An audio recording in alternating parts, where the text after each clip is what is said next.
Hello everyone. So today I'm going to be doing a quick video about the fuel consumption of the Cayman GTS 4 litre. This is a question that a couple of you have had over the recent period. In the comments you've asked the question, and yeah, I'm going to put it on the screen in a moment so you can see that over one of the recent little bit longer journeys. I decided to do a longer journey to see what effect the cylinder deactivation that this model has on the fuel consumption. That means driving basically normally, nothing special. I wasn't on the track or anything. Every now and then putting my foot down, obviously not completely to the floor because I haven't run it in the 1,500 kilometers yet, but basically I was surprised. I was positively surprised about the results. So let me put it on the screen right about now. You should be able to see it in a moment. I'll have this put in. And basically the complete journey time was about 2.5 hours. Drove about 200 kilometers in that time and ended up with an average. So this is obviously going to be the German figure. An average of 7.9 litres per 100 kilometres.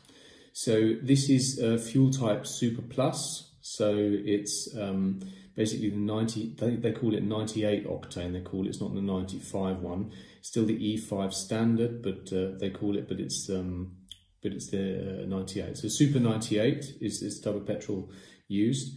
And as you can see, 7.9 litres over 100 kilometres over this period. The average speed, saying here it's 83 kilometres an hour, just because sometimes there was some stop and go. Sometimes I had to drive a bit slower, more slowly, obviously through villages.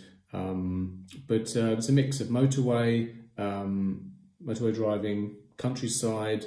Then driving a little bit more slowly, then accelerating up in a fairly standard, usual way. So everything was included, all types of driving, let's say, just no kind of track driving.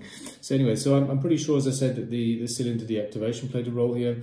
If any one of you knows out there how to deactivate the cylinder deactivation on the car, I'd be very interested. Not because I want to do it, just because, just be interested to know whether the car allows us to do that. I haven't read in the manual yet. As you probably noticed, I don't really read too much literature about it or look too much at things like this sometimes on the consumption. But it's interesting, and I gathered that you'd find it interesting, so that's why I did this short video today. So the cylinder deactivation basically means that, just to explain that, as most of you know, is that in the 4 litre flat 6, one of the banks just gets shut off. This happens when you're cruising on the motorway. The exact speed I'm not too sure, but I don't think it's about that. I think it's about basically the use of the gas pedal, how much load the car is getting through the gas pedal. So yeah, anyway, I'm very satisfied with the car up until now. Very satisfied with the acceleration. Very satisfied with the throttle response. In this period, I do believe. I don't know, we'll see how it is, but I do believe that after this running in period, the throttle response can be slightly different. I have used it on sport a couple of times, and during this drive, which is quite an important point now to make, during this drive, which the figures are on the screen still, I did use sport mode once or twice. So what I did is, I think I put sport mode on for about, I don't know, maybe 10 minutes every now and then, 5 minutes one time, 10 minutes the other time, used it. It's good fun. Obviously it turns the exhaust on, the exhaust, opens the exhaust valves automatically. So yeah, please let me know if you have any questions. I can do another video on this, just a short one again, but I'd like to be able to answer some of your questions you've had so far. Any others, go to detail on those, let me know. And yeah, look forward to your comments and your likes, of course. If I may, I'm going to ask you to subscribe, because that will obviously help me on my channel, doing more videos in the future. Okay, thanks everyone. Have a good day.